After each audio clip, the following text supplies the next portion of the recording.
আসসালামু আলাইকুম। IELTS writing task 2 তে ইন্ট্রোডাকশন লিখতে গেলে প্রথমেই আমাদের কোশ্চেন টাইপস এবং প্যাটার্নস সম্পর্কে যথেষ্ট স্বচ্ছ ধারণা নিতে হবে। প্রথমেই আসি কোশ্চেন টাইপস সম্পর্কে। তিনটা ভিন্ন টাইপের কোশ্চেন টাস্ক 2 তে করা হয়: argumentative, non argumentative and combined. এবার আসি এই টাইপসগুলো কি কি ধরনের প্যাটার্ন বেলং করে সেই বিষয়ে।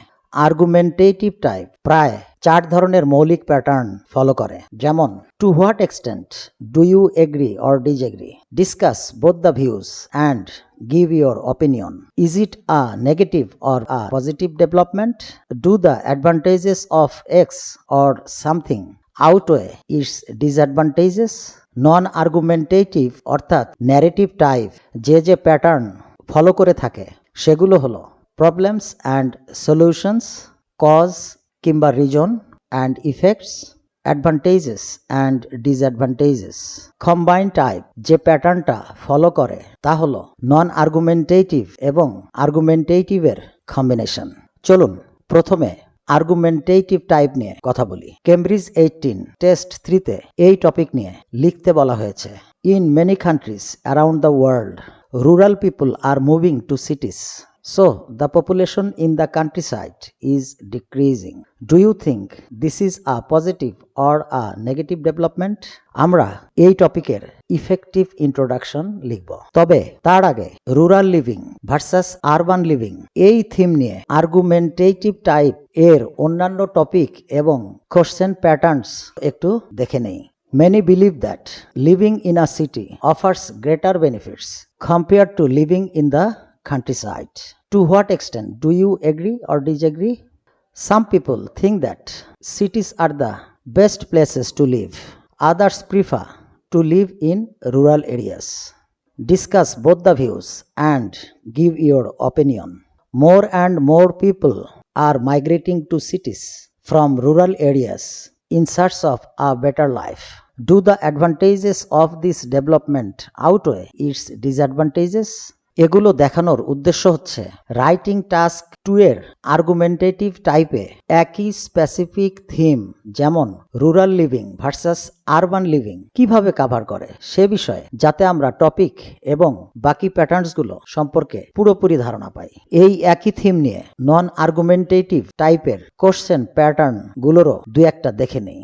In many countries around the world, rural people are moving to cities, so the population in the countryside is decreasing. What are the reasons for that? What solutions can you offer? Some people think that cities are the best places to live. Others prefer to live in a rural area. What are the advantages and disadvantages of living in the city compared to living in the countryside? And finally, একই theme নিয়ে combine টাইপের topic এবং question প্যাটার্নও হচ্ছে এটা। In many countries around the world rural people are moving to সিটিজ, so the population in the countryside is decreasing. What are the reasons for that? Do you think it is a positive or a negative development? Writing task 2 তে better score করা অনেকের জন্যই বেশ difficult, তাই পুরো বিষয়গুলো জানানো এবং বোঝানোর জন্য এগুলো আলোচনায় নিয়ে এসেছি। ইনশাআল্লাহ পরবর্তীতে সবগুলো বিষয় নিয়ে পর্যায়ক্রমে সিরিজ অফ লেসনস তৈরি করব। এবার আসি মূল আলাপনে, ইফেক্টিভ ইন্ট্রোডাকশন লেখার বিষয়ে। An effective introduction will most certainly create a positive impression on the reader's mind, right? So, আমাদের জানতে হবে কি কি স্পেশালিটি থাকতে হবে সেই ইফেক্টিভ ইন্ট্রোডাকশনে। একটি ইফেক্টিভ ইন্ট্রোডাকশন মূলত 3টি পার্ট নিয়ে গঠিত হয়: background statement, general statement and finally thesis statement. এবার আসি কোন পার্টের কাজ কি কি। ব্যাকগ্রাউন্ড স্টেটমেন্ট এবং জেনারেল স্টেটমেন্ট মূল টপিকের বিষয়ে কথা বলবে, আর থিসিস স্টেটমেন্ট কথা বলবে কোশ্চেনের আনসার করার বিষয়ে। ক্লিয়ার?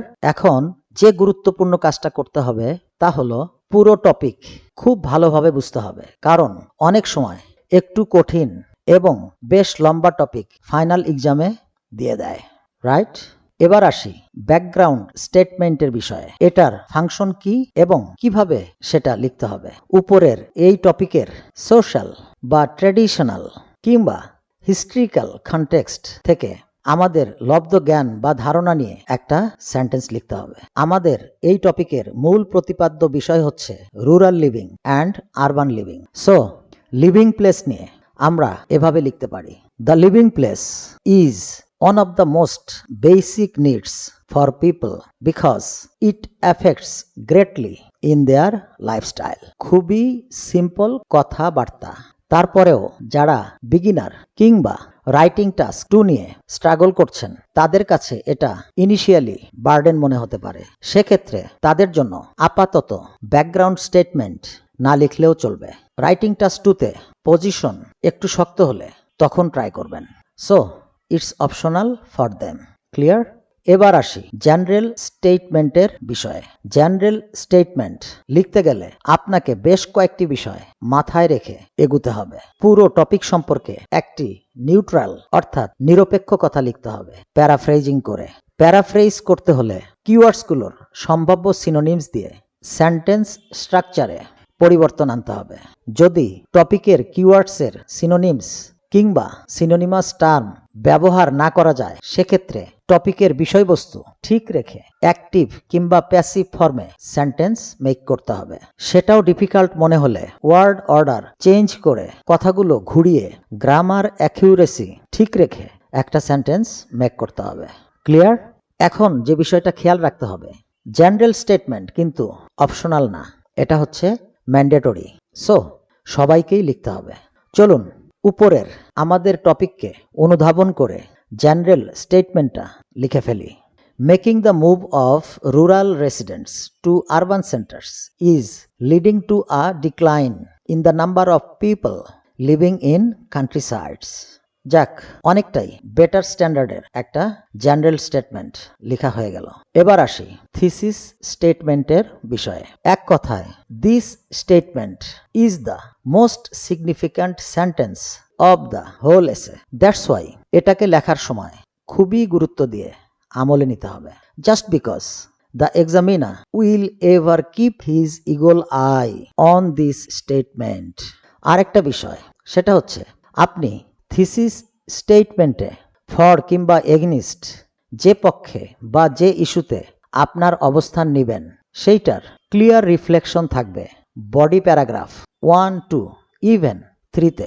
সেটা কিভাবে তা বডি প্যারাগ্রাফ লেখার বিষয় নিয়ে ডিটেইলস আলোচনা করার সময় আঙ্গুল দিয়ে দেখিয়ে দিব। One more, but the most crucial thing is that আপনার কনক্লুশনে থিসিস স্টেটমেন্ট এর স্ট্রং রিফ্লেকশন থাকবে। সো থিসিস স্টেটমেন্টে যে পক্ষে বা যে ইস্যুতে আপনার সুস্পষ্ট অবস্থান থাকবে সেই সুনির্দিষ্ট এবং সুস্পষ্ট অবস্থানটা আরও জোরালোভাবে কনক্লুশনে পুনরায় ব্যক্ত করতে হবে। ক্লিয়ার? যখন কনক্লুশন নিয়ে আলোচনা করব তখন সেটাও ঠিকঠাক বুঝিয়ে দিব। হোয়াটসএভার, এখন আমাদের থিসিস স্টেটমেন্টটা লিখে ফেলি।